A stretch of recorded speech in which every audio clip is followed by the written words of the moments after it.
இப்ப நீங்கள் பார்த்து கொண்டிருக்கிறது யாழ்ப்பாணம் ஆனைப்பந்து சந்தையை பார்த்து கொண்டிருக்கிறீர்கள். இந்த ஆனைப்பந்து சந்தையிலிருந்து இப்ப நீங்க பார்த்து கொண்டிருக்கிற கிழக்கு பக்கமாக போற வீதியில 400 மீட்டர் தூரத்துல தான் இந்த காணி அமைஞ்சிருக்குது. இப்ப நாங்கள் அந்த காணிக்கு போற வீதியை முழுமையாக பார்ப்போம்.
இப்ப நீங்க பார்த்து கொண்டிருக்கிற இந்த காணி தான் விற்பனைக்காக இருக்குது. இப்ப நீங்க பார்த்து கொண்டிருக்கிற இந்த 38A அப்படி என்று சொல்லப்படுகின்ற இந்த காணி தான் விற்பனைக்காக இருக்குது.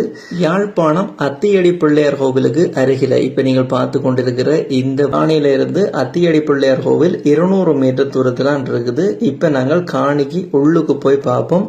இப்ப நீங்க பார்த்து கொண்டிருக்கிற இந்த காணிக்கு போற வீதியும் இந்த காணிகள்ல தான் வருது. இந்த காணிக்கு போற ஒரே ஒரு வீதி, இந்த வீதி இந்த காணிக்கு மட்டும்தான் உரித்துடையதான வீதியாக இருக்குது.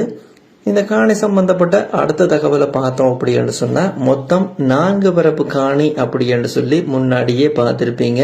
உறுதியின் பிரகாரம் சரியான அளவு திட்டத்தை பார்த்தோம் அப்படி என்று சொன்னா 4 பரப்பு காணியை விட 2 குழி காணி அதிகமாக இருக்கு. 4 புறங்களுமே சுற்று மதிலால இந்த காணி சூழப்பட்டிருக்குது. இந்த காணி சம்பந்தப்பட்ட அடுத்த மிக முக்கியமான தகவல், இந்த காணி செட் சதுர காணி அளவு திட்டம் சரியான செட் சதுர காணியான அளவு திட்டம் உள்ள காணியாகத்தான் இருக்கு. இந்த காணிக்கு எந்த விதமான கட்டிடங்களுமே இல்லை. இப்ப நீங்க பார்த்து கொண்டிருக்கிறீங்க வெற்று காணியாகத்தான் இருக்குது. இந்த காணியை அனைத்து தேவைகளுக்கும் பயன்படுத்தி கொள்ள முடியும். தனிப்பட்ட தேவைகளுக்கு பயன்படுத்துற அப்படி என்று சொன்னாலும் பயன்படுத்தி கொள்ள முடியும். வணிக நடவடிக்கைகளுக்கு பயன்படுத்துற அப்படி என்று சொன்னாலும் பயன்படுத்தி கொள்ள முடியும். அதே போல முதலீட்டு முயற்சிகளுக்கு பயன்படுத்துற அப்படி என்று சொன்னாலும் பயன்படுத்தி கொள்ள முடியும். யாழ்ப்பாண நகரத்துக்கு மிக அருகில இருக்கிறபடியா இதை அனைத்து தேவைகளுக்கும் பயன்படுத்தி கொள்ளலாம்.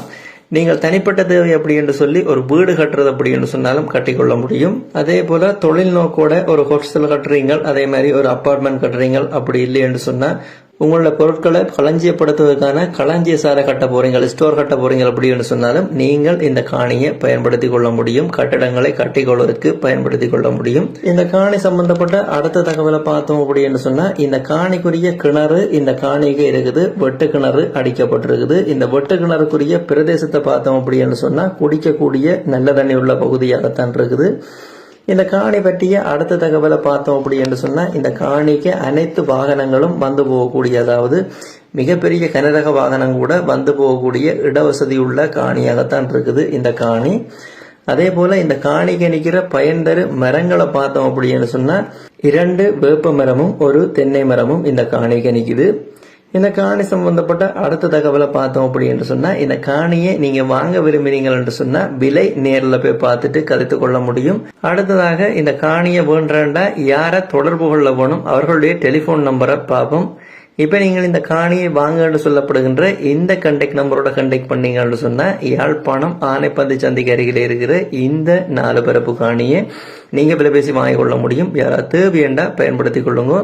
இதே போல உங்களுடைய காணிகள் வீடுகளையும் நீங்கள் விற்பனை செய்ய போறீங்க அப்படி என்று சொன்னா விற்பனை செய்து கொள்ள முடியும். இப்ப நீங்கள் பார்த்து கொண்டிருக்கிற இந்த கண்டெக்ட் நம்பருக்கு நீங்க கண்டெக்ட் பண்ணீங்க அப்படின்னு சொன்னா உங்களுடைய காணிகளை வீடுகளை விற்க போறீங்கன்னு சொன்னா இந்த தளத்துல விளம்பரப்படுத்திக் கொள்ள முடியும், விற்பனை செய்து கொள்ள முடியும். யாராவது தேவை அப்படி என்றால் இப்ப இதுல விழுந்து கொண்டிருக்கிற இந்த இலக்கத்தை பயன்படுத்திக் கொள்ளுங்க. நார்மல் கோல் ஊடாகவோ அல்ல வைபர் வாட்ஸ்அப் ஊடாகவோ இந்த இலக்கத்துக்கு நீங்க தொடர்பு கொள்ள முடியும். இந்த யூடியூப் தளம் ஒரு விளம்பரப்படுத்துகின்ற தளம் தான். இந்த தளத்தினூடாக நீங்கள் எந்த ஒரு காணிய வீட்டை வாங்குறீங்க அப்படி என்று சொன்னாலும் அந்த காணிகள் வீடுகளினுடைய உறுதிகள் ஆவணங்களை செக் பண்ணி பார்த்துக் கொள்ளுங்க. நீங்களோ அல்ல சட்டத்தரணியோடாகவோ செக் பண்ணி பார்த்துக் கொள்ளுங்க.